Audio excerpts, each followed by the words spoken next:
is Cheyenne Scarlett. I am a co-founder of the Black Birth Project. Back in 2020, I did my master's research on the childbirth experiences of Black women in the GTA. From those conversations, a lot of the women had told me that they didn't have a space to talk about their birth experiences. So I had started at the time what was called Black Births of Toronto, which was a play on Humans of New York. About a year or so after that, I just had a couple submissions, a couple stories that were posted. And then I decided we wanted to get things going a little bit more. And I connected with a nurse that I had met online, and together we started this new iteration of the Black Birth Project. There's a lack of race-based data in Canada related to care for Black people. One of the things that we were doing is collecting survey responses just about what the Black birth experience looks like in Canada. And we're using this grant to facilitate healthcare advocacy workshops and also using it as a research opportunity to collect data to understand what people's initial understanding is of self-advocacy. I am a Black mom myself. I've given birth 3 times, but I've also been pregnant 6 times. So I've had a lot of experiences within the Ontario healthcare system. My background is in child development, and my interest is in how the childbirth experience influences a person's capacity for parenting. So if they have a negative birth experience, what does that mean for their ability to bond with their child? And it's difficult knowing that there's no information out there. In the US, Black women are 3 to 4 times more likely to die from childbirth related causes than our white women.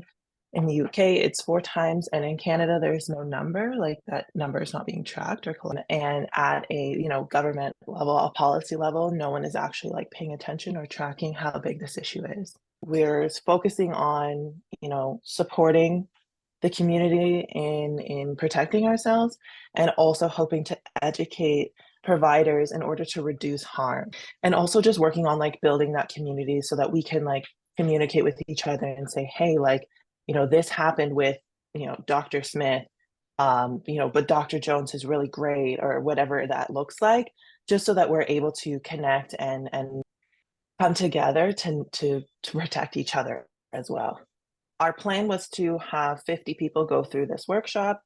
What happened was that we had a lot of people that were not eligible to participate. So the participant criteria was that you had to be over 18, you had to be Black, you had to be in the GTA, and you had to be someone able to share about a reproductive experience.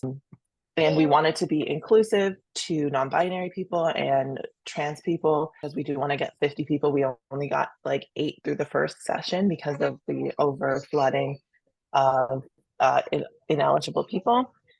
We've changed the platform registration. We're changing to use Zoom. You have to register, that there's extra levels of protection. You don't even get the survey until we approve that you're allowed to come.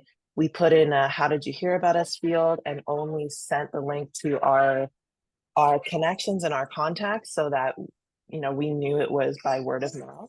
Also, just sort of existing connections that we have with similarly aligned organizations in getting the word out for this second round has been helpful too.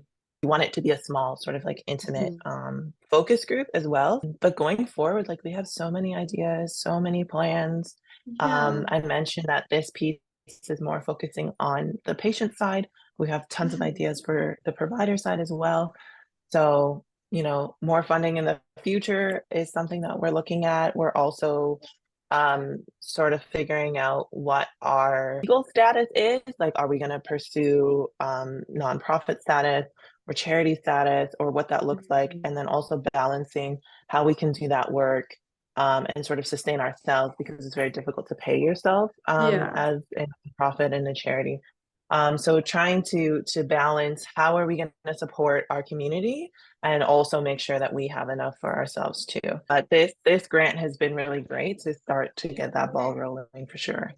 We're just sort of recognizing that this is a very small step in a very, very big problem.